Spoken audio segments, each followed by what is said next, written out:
옛날 옛적 정글 깊숙한 곳에 인간과 동물들이 어우러져 사는 작은 마을이 있었습니다. 이 마을의 주민들은 아직 사회, 계약이란 개념조차 알지 못했고 그저 자연 상태에서 본능적으로 살아가고 있었습니다.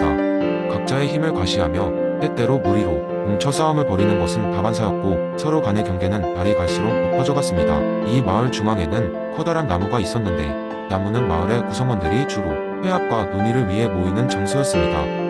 그리고 그 나무의 아래에는 리바이어던이라는 이름의 위대한 거북이가 살고 있었습니다. 리바이어던은 비록 몸은 무겁지만 지혜와 인내로 유명했고 마을 주민들이 싸움에 휘말릴 때마다 그들의 중재를 맡아왔습니다. 어느 날 마을에 큰 위기가 닥쳤습니다. 마을의 모든 이들이 탐내던 신비한 열매가 자라는 나무가 정체불명의 존재에 의해 소실된 것이었습니다. 주민들은 서로를 의심하기 시작했고 이 사건은 점차 만인의 만인에 대한 투쟁으로 번져갔습니다.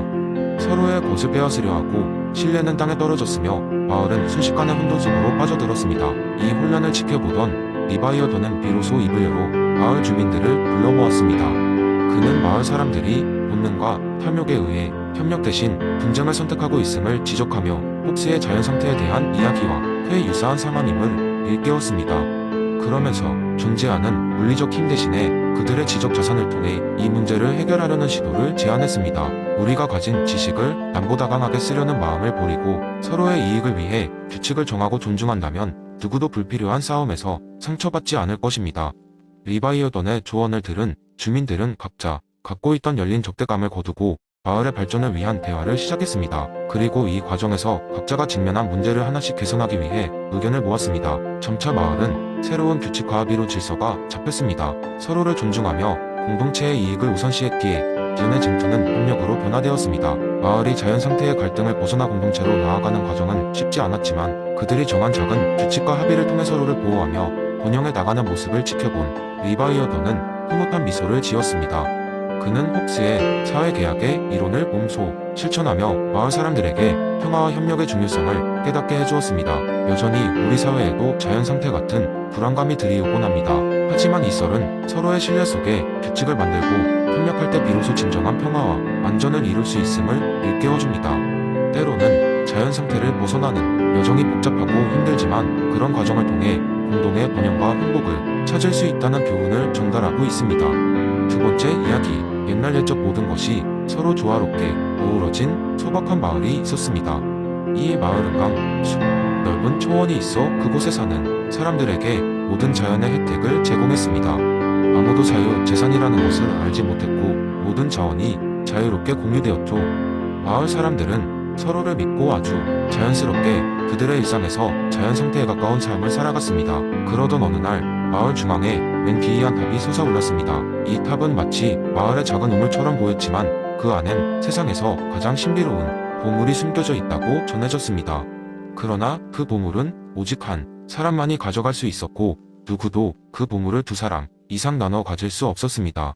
사람들은 처음엔 탑에 관심도 두지 않았지만 호기심은 결국 몇몇 사람들의 마음을 사로잡기 시작했습니다. 한 남자가 용기 있게 탑에 오르고자 했습니다.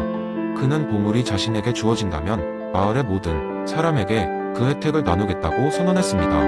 탑에 오르는 길은 험난했으나 그는 결국 꼭대기에 다다랐습니다. 그곳에서 그는 작은 상자를 발견했고 상자를 열어보자 놀랍게도 그 안에는 아무것도 없었습니다. 실망한 남자는 마을로 돌아왔고 그 아무것도 없는 상자에 대한 이야기를 전했습니다. 그러나 사람들의 반응은 예상 밖이었습니다. 사람들은 그에게 물었습니다. 결국 그 상자가 상징하는 것은 무엇이었을까?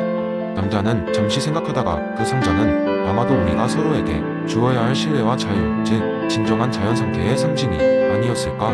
라고 답했습니다. 시간의 흐름에 따라 몇몇 마을 사람들은 그 상자를 평화와 협력의 상징으로 보게 되었습니다. 상자가 진정한 자연 상태를 회복하라는 메시지임을 깨달은 것이었습니다.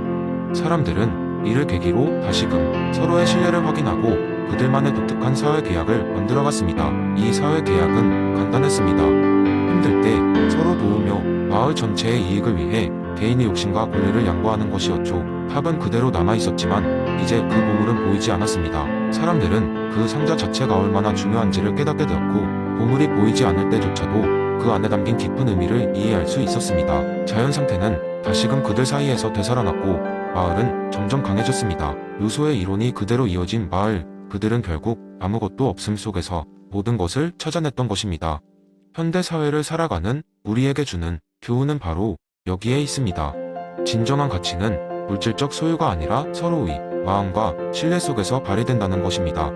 그러므로 당신도 지금 당신의 삶에서 꼭대기에 올라 그 상자를 찾아보세요. 아마 그 안에서 진정한 자유와 평등의 상징을 발견할 수 있을지 모릅니다.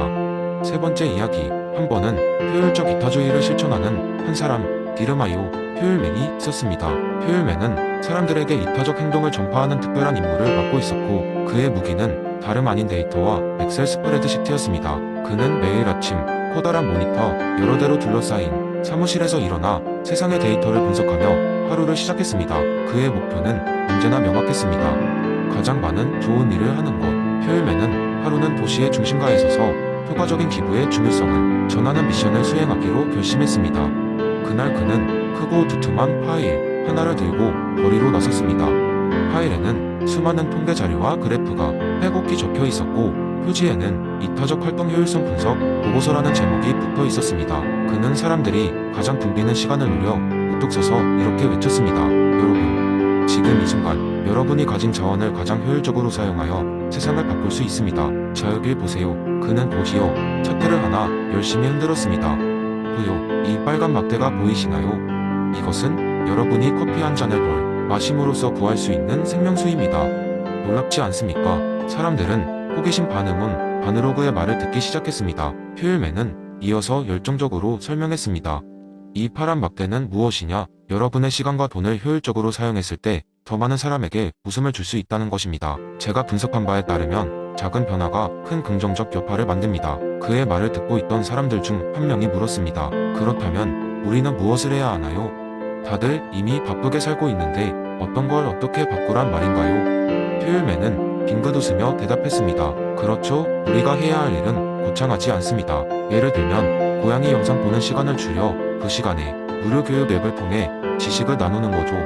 혹은 친구들과의 모임 때 한두 시간 덜 사용하고 그 돈을 효과적으로 사용할 수 있는 자선단체에 기부하는 겁니다. 사람들은 그러한 실질적인 조언에 귀를 기울였습니다. 효율맨은 이어서 오늘의 하이라이트를 꺼냈습니다. 바로 나는 끝말잇기 게임을 통해 사람들에게 효율적 이타주의의 매력을 알릴 것입니다. 라며 말이요. 그는 즉석에서 사람들을 모아 끝말잇기 게임을 시작했습니다. 규칙은 단 하나 사용되는 모든 단어가 이타적 행동과 관련되어야 한다는 것이었습니다.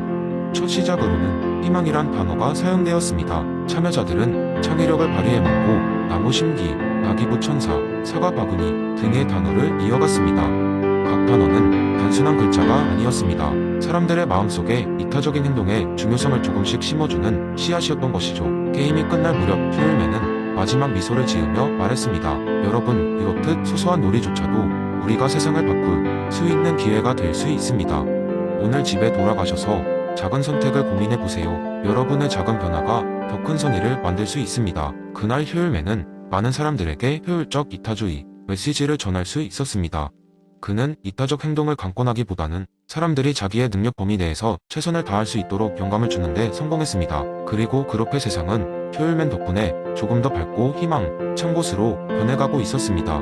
네 번째 이야기, 어느 날 작은 마을에 앨리스라는 여성이 살고 있었습니다. 앨리스는 특별한 능력이 있었는데 그것은 사람들의 내면의 의도를 읽을 수 있는 능력이었습니다. 그녀는 벤스콤의 이론을 생활 속에서 실천하며 사람들의 행동 뒤에 숨겨진 진짜 의도를 이해하곤 했습니다. 이 재능 덕분에 마을 사람들은 앨리스에게 여러 가지 조언을 얻으려고 종종 그녀를 찾아왔습니다. 가장 기억에 남는 일화는 상점 주인 벤의 이야기입니다. 벤은 항상 자신이 하고 있는 일의 의도를 잃고 표면적인 것들에 휩싸여 있었습니다. 그의 가게는 사람들로 북적였지만 그는 점점 일이 고되다고 느끼고 있었습니다. 벤은 물건을 팔아 돈을 버는 것이 전부인 것처럼 행동했고 하루하루가 그저 반복되는 노동의 연속으로 느껴졌습니다. 어느 날 벤은 앨리스를 찾아가 자신의 고민을 털어놓았습니다. 벤은 왜 내가 이렇게 힘든지 모르겠어. 돈을 벌긴 하는데 나는 그저 기계처럼 느껴져. 라고 말했습니다. 앨리스는 미소를 지으며 그를 가만히 바라보았습니다. 그녀는 그의 내면 속 깊은 곳에서 발견한 것을 이야기해 주었습니다. 벤, 당신이 처음 가게를 열었을 때를 떠올려 보세요. 단지 돈을 벌기 위해서였나요? 아니면 그보다 더 큰 무언가가 있었나요? 앨리스의 질문에 벤은 잠시 생각에 잠겼습니다.